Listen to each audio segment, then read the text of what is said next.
Bonjour, bienvenue au Cybertalk. Je reçois aujourd'hui le contre-amiral Arnaud Coustillière, officier général à la cyberdéfense à l'état-major des armées. Bonjour amiral, merci d'avoir répondu à notre invitation. Merci de m'accueillir.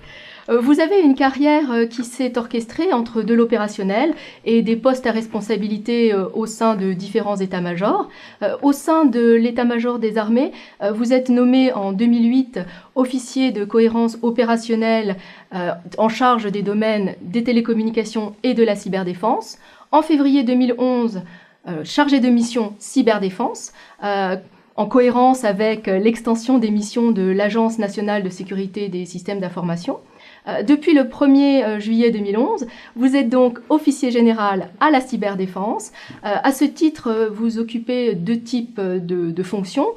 L'une organique pour développer la cyberdéfense des armées, l'autre opérationnelle en tant que chef cyber au sein du Centre de planification et de conduite des opérations du ministère de la Défense, avec une autorité sur l'ensemble du ministère.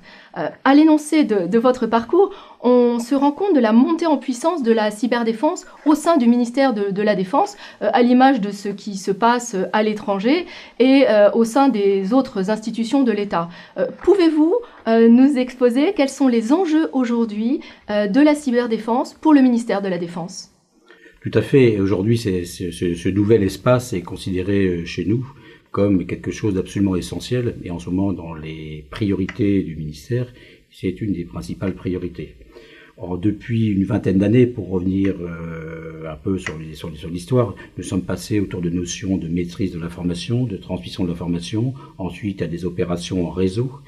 On a mis en relation tous nos systèmes et aujourd'hui on est allé beaucoup plus loin puisque on parle de cyberespace où finalement tous nos systèmes sont en plus ou moins directement en relation les uns avec les autres. Et quand je parle de système, je ne me limite pas au système d'information classique type système de commandement, internet ou ainsi de suite, mais bien à toute l'informatique embarquée qu'on a aussi bien à l'intérieur de nos systèmes d'armes, dans les systèmes de préparation de mission, les systèmes et ainsi que l'ensemble des automatismes que l'on trouve sur nos navires, nos avions, nos chars, nos véhicules. Dans cet espace, aujourd'hui, on le voit, on n'a plus affaire simplement à la gestion d'incidents, pour laquelle la SSI traditionnelle était bien armée, mais de plus en plus à une zone de confrontation où nous avons face à nous des adversaires de forme extrêmement variable. Ça peut commencer par Anonymous qui s'amuse à défigurer un site, jusqu'à aller à des actions de services de renseignement ou d'État, comme on peut illustrer les affaires Stuxnet. Donc c'est vraiment un nouvel espace de combat, et on a un petit morceau de cyberespace dans chacun des composants du ministère de la Défense, et c'est bien la façon de combattre et de se défendre dans ce petit morceau de cyberespace qu'on trouve partout, que l'on est aujourd'hui en train d'organiser, et ce nouvel espace est le substrat des autres, qui sont les milieux terrestres, aériens ou maritimes. Donc c'est bien pour ça qu'on le prend sous cet angle-là. Alors justement, pour faire face à l'étendue de ces enjeux, à la multiplicité des acteurs, à la sophistication des attaques, comment s'est organisé le ministère de la Défense ?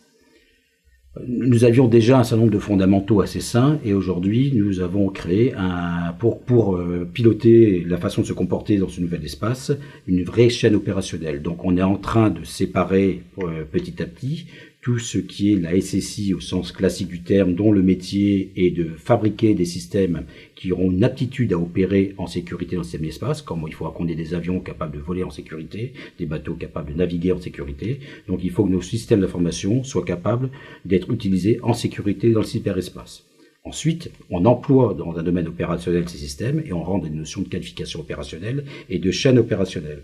Donc on sépare d'un côté la partie SSI qui reste sous l'autorité des autorités qualifiées et de l'autre côté la partie cyberdéfense qui est une chaîne opérationnelle, d'où la création de mon poste et autour de moi bien sûr une petite équipe et avec des responsabilités opérationnelles et quelque chose où je suis aujourd'hui pleinement intégré au sein du centre de planification et de conduite des opérations.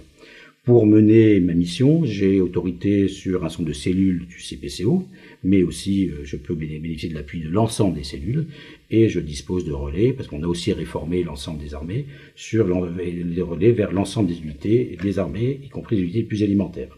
D'un autre côté, je dispose d'une chaîne spécialisée, avec un centre d'analyse en lutte informatique défensive, qui fournit l'expertise et qui fournit les équipes pour constituer des groupes d'intervention rapides, s'il faut aller intervenir et aider nos opérateurs qui sont dépassés par une attaque. D'accord. Donc, concrètement, face à une cyberattaque, comment gérez-vous ce type de crise au niveau central et au niveau local? Notre chaîne au niveau central ainsi qu'au niveau local est activée en permanence. À partir de le CPCO est activé, le CALID est activé en permanence, le centre des opérations de la DIRISI ou des opérateurs que sont les armées en opération sont activés en permanence. Donc, nous surveillons nos réseaux en permanence. L'idée, c'est de détecter les attaques, soit à partir de la détection de nos propres capteurs, ou des capteurs qu'on utilise, aussi ceux de l'ANSSI, soit à partir de renseignements, et de procéder à ce moment-là à des investigations.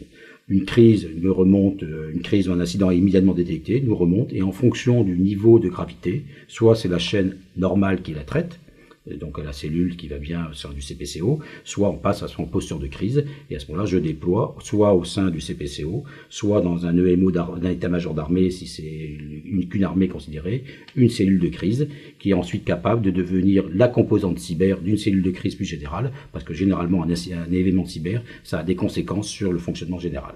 Alors justement, pour mener à bien ces missions, vous avez cité un certain nombre d'organismes, et le cyberespace étant par définition un espace ouvert. Avec qui coopérez-vous?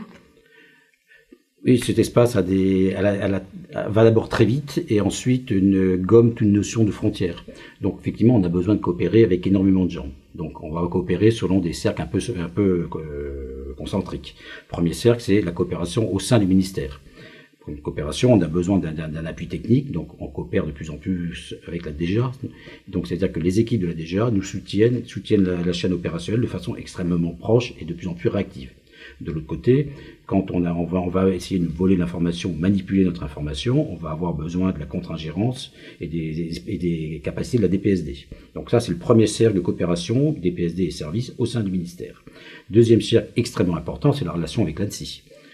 Là, on est en totale complémentarité avec les équipes de Patrick Payou et c'est notre autorité nationale et on est extrêmement proche d'eux. Ensuite, le propre des armées, c'est de travailler en coalition. Notre axe suivant de coopération, c'est le franco-britannique et le franco-américain, dans lesquels on établit des liens de confiance extrêmement, là aussi, forts. Ensuite, dans un niveau, après, c'est tout ce qui est avec l'OTAN, l'Union européenne et les nations les nations qui les composent. Puis, dans un troisième, on parle plus de contact, de dialogue avec toute une série de pays, dont on peut citer aujourd'hui aussi la Russie. Alors, quelles seraient, selon vous, les pistes d'amélioration possibles de cette coopération? Elles sont nombreuses, mais je crois que la première, parce que le cyberespace est quand même assez près du renseignement, où on va partager sur des choses assez sensibles, c'est la confiance. C'est pour ça que bien souvent, le bilatéral est plus important que le multilatéral dès qu'on rentre dans des affaires un peu sérieuses de cyberdéfense. Donc la première cible, bien sûr en interne des nationales. Là, un axe d'effort important, c'est le lien avec l'ANSSI. Et on va aller jusqu'à colocaliser nos centres opérationnels. Et le CALID va déménager à l'été 2013 pour rejoindre les mêmes locaux que ceux de l'ANSSI. Il n'y a aucune ambiguïté sur les chaînes de commandement, mais les gens seront au même endroit, même processus, même capteur, même logique d'intervention. Ensuite, les deuxièmes axes, c'est le franco-britannique, où là, on va avancer avec un niveau de confiance assez fort, et dans la même lignée, le franco-américain. Et ce qui est intéressant, c'est de voir que la dimension humaine n'est pas du tout exclue, bien au contraire, de la cyberdéfense. Totalement, et dans les coopérations, j'ai oublié une dernière coopération qui est le rapprochement avec le ministère de l'Intérieur et aussi la gendarmerie pour tout ce qui est la judiciarisation des affaires.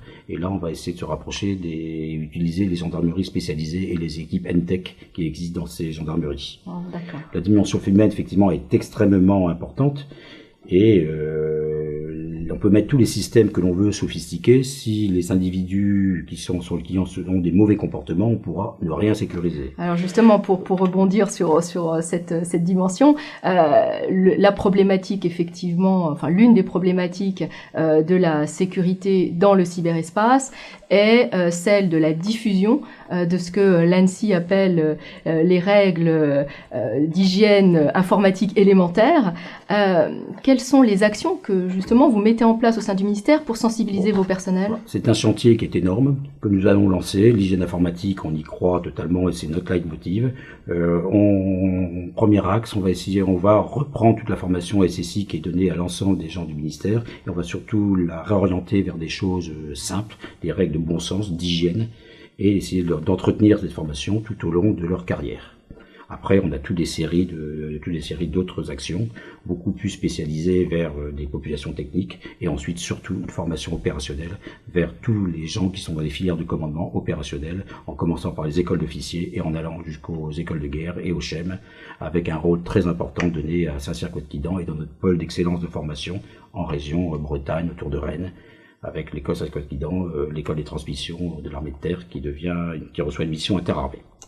Très bien. Écoutez, merci infiniment, Amiral, d'avoir répondu à nos questions sur un sujet donc en pleine évolution, parfois sensible, et de nous avoir permis de mieux appréhender les actions que mène le ministère de la Défense pour faire face à ces menaces de ce nouveau champ de bataille qu'est aujourd'hui le cyberespace.